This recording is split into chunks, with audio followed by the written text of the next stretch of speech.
21 کی آیت مبارکہ 21 کی تلاوت کی۔ اللہ فرماتا ہے کہ تمہارے لیے رسول اللہ کی زندگی میں رسول اللہ میں بہترین نمونہ ہے۔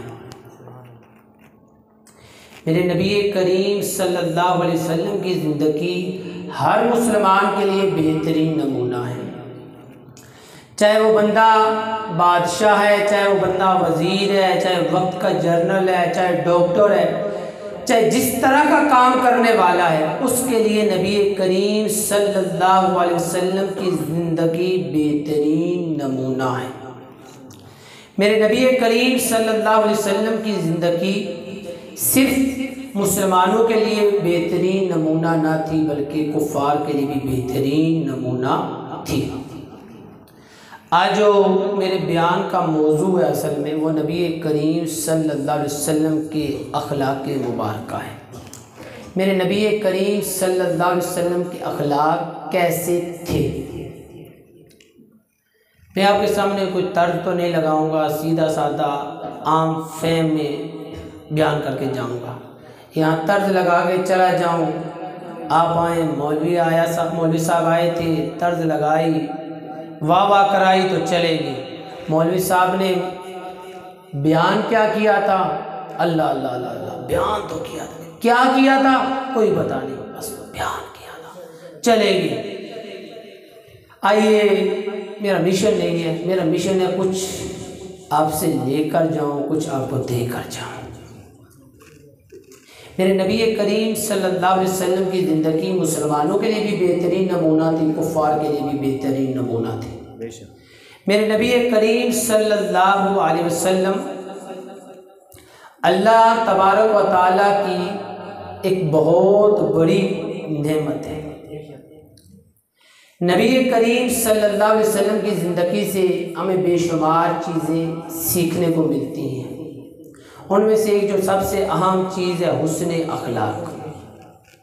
میرے نبی کریم صلی اللہ علیہ وسلم کے حسن اخلاق سے کفار بھی متاثر ہو کر ایمان لے آیا کرتے تھے۔ آپ کے سامنے میں ایک واقعہ رکھوں گا۔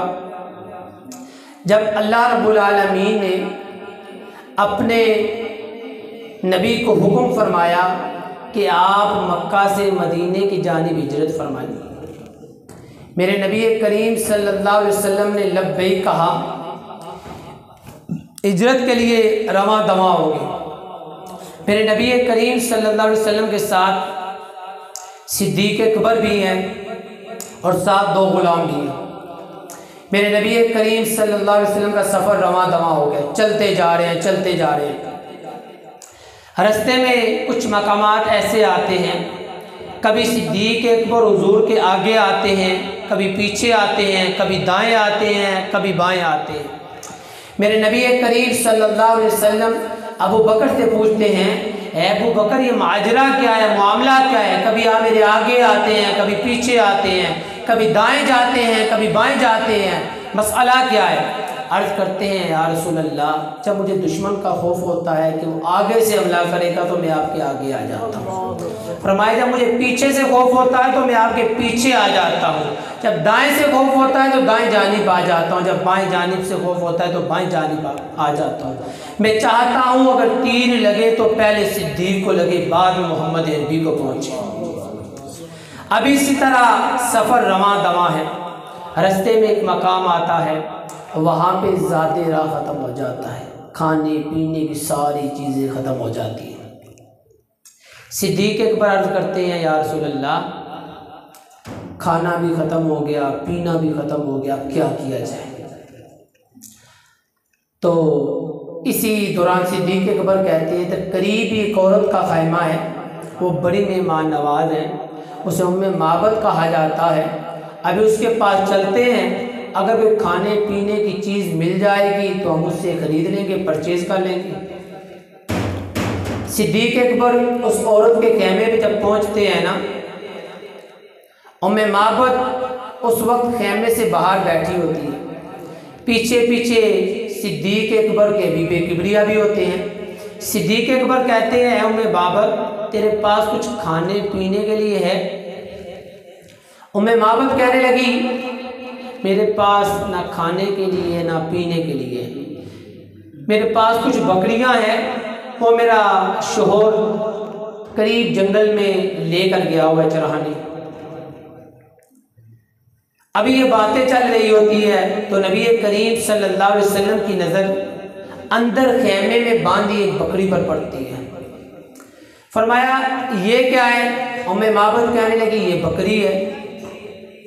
میرے نبی کریم صلی اللہ علیہ وسلم نے فرمایا اے ام معبد، اگر آپ ہمیں اجازت دیں ہم اس بکری کا دودھ دو لیں۔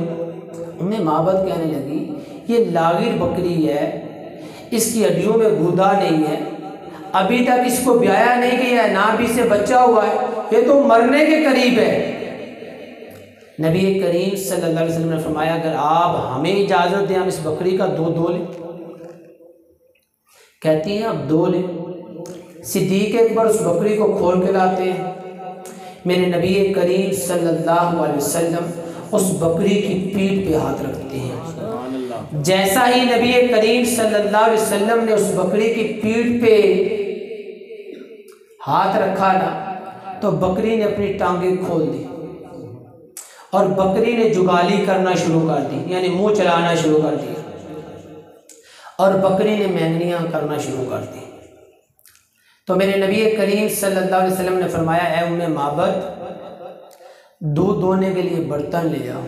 ام معبد سمجھی اگر بکری نے دودھ دیا بھی کتنا دے گی؟ آدھا کلو دے گی، 3 پاؤ کے دے گی۔ ام معبد چھوٹا سا برتن لے کے اس نے نبی کریم صلی اللہ علیہ وسلم کے ہاتھ میں دیا۔ اللہ کے حبیب صلی اللہ علیہ وسلم نے بکری کا دودھ دہا، وہ برتن بھر گیا۔ فرمایا ام معبد اور لے آؤ۔ ام معبد برتن لاتی گئی، حضور دودھ دھوتے گئے، حتیٰ کہ گھر کے سارے برتن دودھ سے بھر گئے۔ اس کے بعد میرے نبی کریم صلی اللہ علیہ وسلم نے سب سے پہلے ام معبد کو دودھ پلایا، پھر صدیق اکبر کو پلایا، پھر غلاموں کو پلایا، پھر خود پی لیا۔ دودھ پینے کے بعد نبی کریم صلی اللہ علیہ وسلم نے دوبارہ اس برتن کے اندر دودھ دہا اور دوبارہ اس برتن کو باہر دیا۔ جب دودھ پی لیا، سب کچھ ہو گیا، ام معبد نے یہ بھی نہ پوچھا کہ آپ ہے کون، آپ ہے کون۔ ام معبد حضور کے معجزات میں اتنی گم ہوئی، اس نے پوچھنا ہی دوبارہ نہ کیا، اس کے ذہن میں ہی نہ رہا میں پوچھوں کہ آپ ہے کون۔ نبی کریم صلی اللہ علیہ وسلم اسے الوداع کہہ کے چل پڑے، ام معبد سے اجازت لی، چل پڑے۔ ابھی ام معبد اسلام نہیں لائے، ام معبد کو پتہ بھی نہیں ہے امام الانبیاء کون ہے۔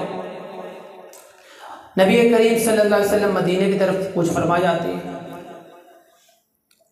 ابھی شام کے وقت ابو معبد جو ام معبد کا شور ہوتا ہے گھر آتا ہے، کہتا ہے زوجہ محترمہ آج تو گھر کا نظارہ ہی بدلا ہوا ہے، آج تو گھر کا نظارہ ہی بدلا ہوا ہے، گھر میں ہر طرف دودھ ہی دودھ ہے، ہمارے گھر میں تو دودھ کی بوند ہی نہیں ہے، کافی عرصہ ہو گیا۔ کہنے لگی میرے سرتاج میں آپ کو کیا بتاؤں، آج ایک مبارک آیا تھا۔